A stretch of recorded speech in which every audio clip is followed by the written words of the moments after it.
Hello everyone, I am FWM Jasmine Morales and I will be discussing about the sales process. So before we proceed to the actual presentation, it's better that we build rapport with our clients first. Makipagkamustahan muna tayo so that they would feel comfortable talking to us. Also, we could ask for their time allotment for this meeting. Or is this their first time attending a financial consultation or seminar? Para lang mas magka-idea tayo kung ano yung i-expect nila. And natin. Okay, so the first thing that we wanna discuss to our clients is the company profile. So, narinig mo na ba, Mr. Client, si FWD? By the way, just to give you more information, FWD is the insurance business ng isang kilalang investment group na Pacific Century Group. So, kilalang kilala po yan ng mga investors. And matagal na rin siya dito sa Philippines. 10 years na siya. Siya po ay based sa Hong Kong. And kung matatanong niyo ako guys, si FWD ay kilala din po sa ibang Asian countries. May visibility siya sa Japan, Thailand, Singapore, Cambodia, and so many more. Number 2, in the most number of MDRTs in the Philippines. So, MDRT, ano po ba ito? $1 million round table. So, pag naging MDRT ang isang agent, means that parte po siya ng top 3% of financial advisors worldwide, not only in the Philippines but worldwide. And FWD is really committed in producing quality financial advisors so that we could also service our clients better. More info pa guys, alam nyo ba na pag pumunta kayo sa Security Bank, mga products and programs ni FWD ang i-offer nila. Kasi si Security Bank ang ating partnered bank, no, in advocating about financial literacy. Okay. One more thing that I'm very proud of. Out of all the insurance companies in the Philippines, top 3 na po si FWD. And this is based from the data na nilabas ni Insurance Commission as of December 31, 2023. So imagine guys, 10 years pa lang siya, pero the company is really doing well as if matagal na siya dito, no? As if 20 years na rin siya. Kasi marami na siyang mga nalagpasan na mga ibang insurance companies na mas matatagal sa kanya. Alright, enough about us. Let's talk about you, Mr. Client, para mas malaman ko kung paano kita matutulungan. Ano ba ang mga goals mo in life? I-list natin yan. Okay, so guys, you can be specific sa mga goals ni client dito because syempre gusto ng client na pinag-uusapan din yung sarili nila. Okay, so pwedeng ang masabi nilang goal is gusto nilang magkaroon ng financial security. Okay? Para naman hindi all this time na nagwo-work sila is masasayang pala because mapupunta lahat ng pinaghirapan nila sa ibang gastusin. Okay, financial freedom. Okay? Para dumating man ang panahon na sana hindi na sila nagwo-work, no? Pero meron pa rin silang panggastos. What else? Maybe meron silang mga gustong pag-ipunan talaga sa buhay, no? Property, list din natin yan. Property or maybe sasabihin nila sa'yo gusto nila travel fund or maybe sabihin nila educational fund kung may anak sila o business. Okay? Basta gusto nila na mag-start ng mag-save and invest. So, ilista natin yung mga specifics nun. Okay? So, alam mo ba, Mr. Client, knowing na ito yung mga gusto mong goals in life, kailangan natin ng assessment dyan. So, ito yung needs mo. If you want financial security, kailangan natin ng income protection.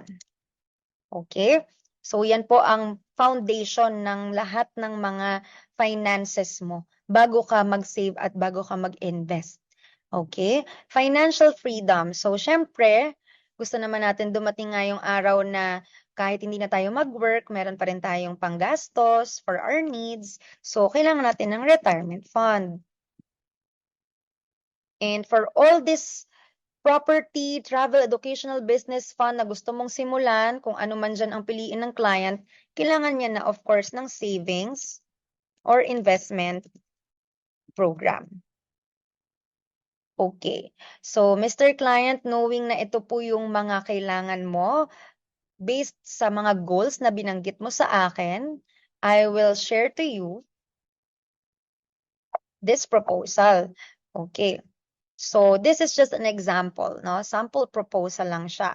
So this is a 10-year plan na pag nag-save ka ng 6,885 pesos per month, you will get the financial security na gusto mo, yung income protection, because you will be covered with the life insurance na 2 million, total and permanent disability, critical illness benefit, and accidental benefit. So kapag may mangyari, meron tayong makukuha from this plan.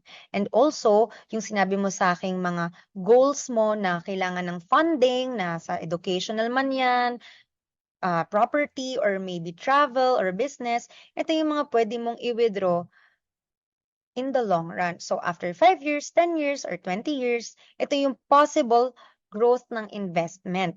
Okay, possible or projection lang. So this is not guaranteed. This is just based on the possible performance na 10%. Okay, so next. Okay, so ito po, Mr. Client, yung magiging possible growth ng money mo over the years. So kung makikita mo dito, ito yung policy year, gano'n nakatagal yung plan. Ito naman po yung age nyo. And ito naman yung basic premium. It means that ito yung money mo na napupunta pang budget sa insurance and investment. Okay, so kung makikita mo dito, meron siyang bonus, no? Now, when you start on your first year, may ibibigay si company na additional bonus pag pang-invest. And of course, ito po yung amount allocated to fund. It means that ito yung money mo na binayad on your first year na pinang i-invest. And what's good thing about it is kapag dumating po yung third year na ng plan, yung lahat ng iyong payment for the basic premium will be allocated pang-invest or pang-start na dun sa mga gusto mong goals fund. So, ito naman po yung performance ng investment mo kung ito ay 4%, 8%, or 10%. So, kung positively 10% ang maging performance ng fund mo after 10 years, nasa 1 million na rin ang pwedeng withdrawin. Pero I suggest na kung hindi naman natin kailangan withdrawin, we'll just let it grow kasi pwede naman na nandyan lang yung money mo and then you withdraw it by the time na magre-retire ka, pwede rin, di ba? 60 years old, napakalaki niya, 9 million. And imagine, you just save for 10 years.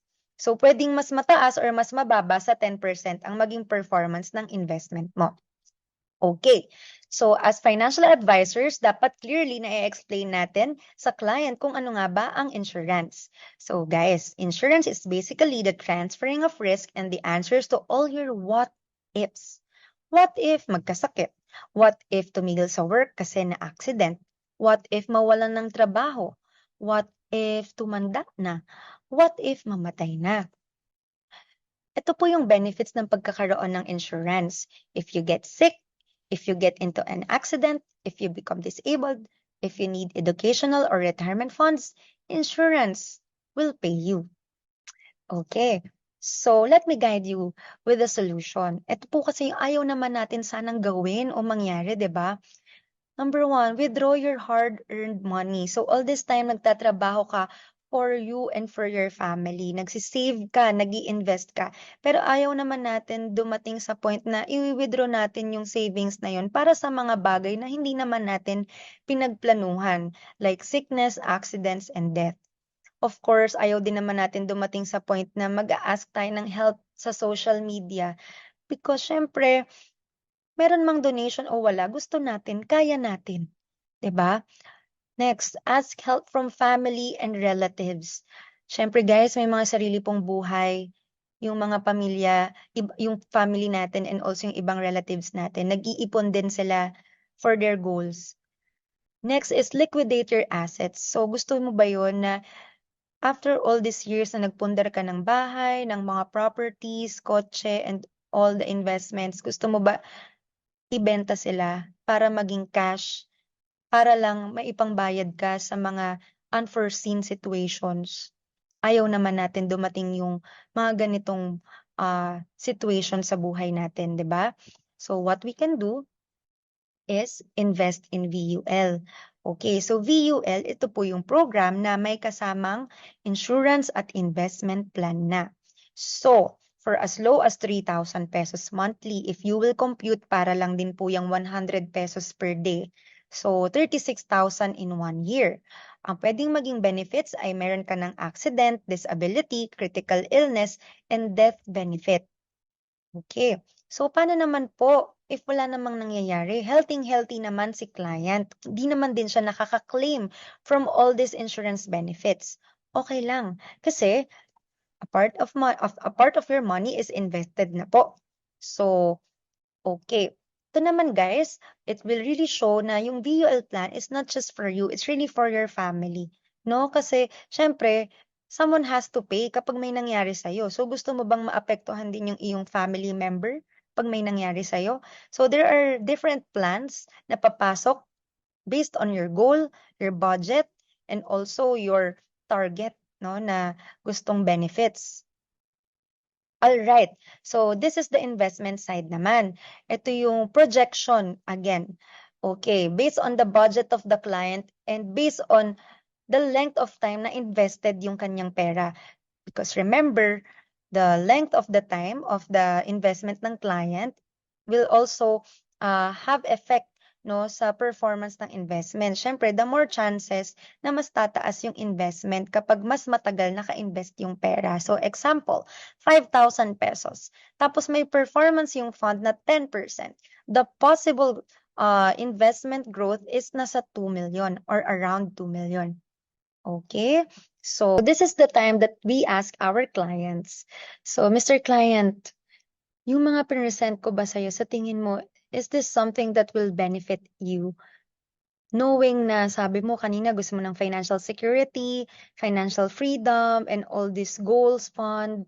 Tapos ang solution ko is makapag-start ka na ng program na may kasamang insurance with investment plans. Pag sinabi ni client na yes, then Mr. Client, let's start today. Let's start today habang ikaw ay healthy pa, habang ikaw ay bata pa. Kung hindi naman bata si client, let's start today kasi pwede pa as long as you are insurable. I can compute a specific plan depending sa kung anong gusto mong budget or goals or benefit. All right. So thank you so much, guys. Just in case you have any questions, you can reach out to your recruiters and your financial wealth managers.